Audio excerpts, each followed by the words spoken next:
What's up, everyone? My name is K.Short, and welcome to Real Short. Welcome to Short Talk Sunday. Welcome to all of the segments that I have. I don't know, just welcome to this video. And I want to introduce my very good friend, Robert. Go ahead and say hi to them. Hello. And give them the short version as to how we met, because they're going to be like, what's this random person just sitting here for no reason? Okay, well, the short version is we met at some gay function. It was very... Queer in Arizona. Yes, thank you. You're welcome. And it was awesome. It was at ASU back in October 2012. You had just been announced as Homecoming King. Right? I was. Yes. So you had a presentation, you had a speech. No, I did not. They threw me up there. They threw me up there. So you were up. Okay. I was like, I remember you, but it was on the spot. I didn't know that part. That was very much on the spot. Oh yeah. my gosh. I just thought that it was like plans. Nope. They're like, nah, get up here. Okay. Yeah. Great. Yeah. Okay. You know, I came back to Phoenix and I reached out to him because I know that he was doing awesome, amazing things, especially because you were at Cronkite. I don't know, I just was like, I like that guy, so I'm gonna reach out to him again. And this is the honest truth. I was like, I don't even think, like, I wanted to do a Phoenix Rising segment with him, but like, I think that him and I could give you all a better video. So I was like, you know what, I just like you so much that we're just gonna make a video and we're just gonna collab and see where it goes. So I hope you all enjoy it. And we'll make sure to put all his links so you all can follow him too at the very end. So we were just talking, we're here at Joe Bot Coffee over in Roosevelt Row. And if you all remember, I made some interviews over there. Next door is Melt Phoenix. So as you can see, two awesome places right next door to each other, especially when it's First Friday, especially just honestly anytime.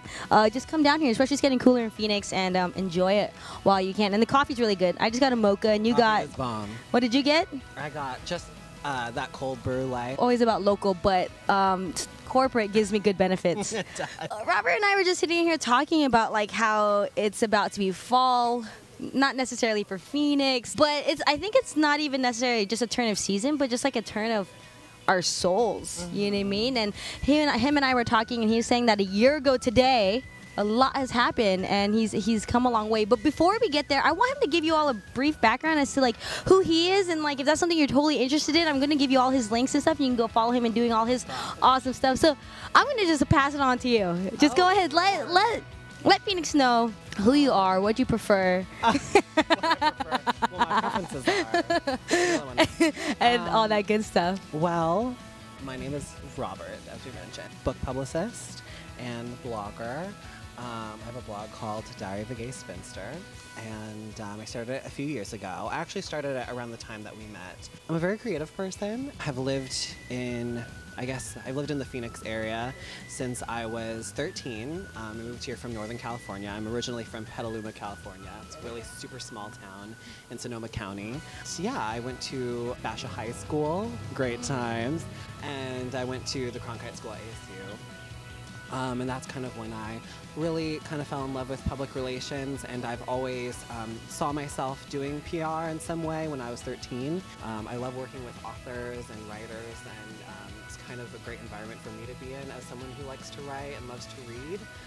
It's great to be around creative people in PR. You know, there's so many different ways you can get involved in public relations, and I just so happen to end up in the place where, you know, I'm surrounded by people that are a lot like me, so it's great.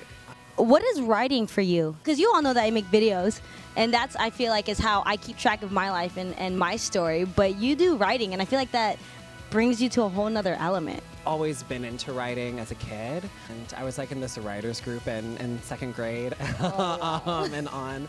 It was always something that interested me, and I think growing up I've always just was kind of looking for ways to get attention, and I eventually so I did theater and I did choir, and then I was like, well, I'm just gonna stick with writing, and so I started a blog, and that's kind of like when I started really getting into it. Something that I've learned recently, I'm a big fan of Liz Gilbert, the author of Eat, Pray, Love, and she actually has a new book out called Big Magic, Creative Living Beyond Fear. Little plug there for homegirl. But she talks about the importance of, instead of focusing on following a passion, to follow your curiosity. And I guess that curiosity has always been there of writing in my life, and I took a personal writing course at community college.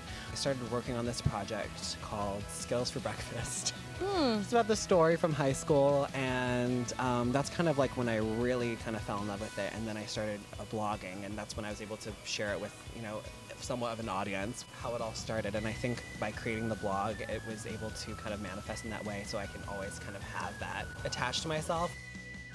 Whether I post about writing or not, or I post my writing or not, it's always an outlet for me. So I think writing for me is become so many different things. You know, it started out as a curiosity. It started out as something, you know, getting something off my chest, and then it's also just something of like, you know, if I can't write, then like I just go crazy. And it's a good way to understand how what's happening, and I think it's important to kind of chronicle sometimes, you know, things that are going on in your life, and it's been very helpful for me to understand where I've been, where I'm going, and who I am as a person. And writing has done that for me. Yeah, I completely agree with that, because I think a lot of times we forget like our story in general, you know, and that's why we have timers.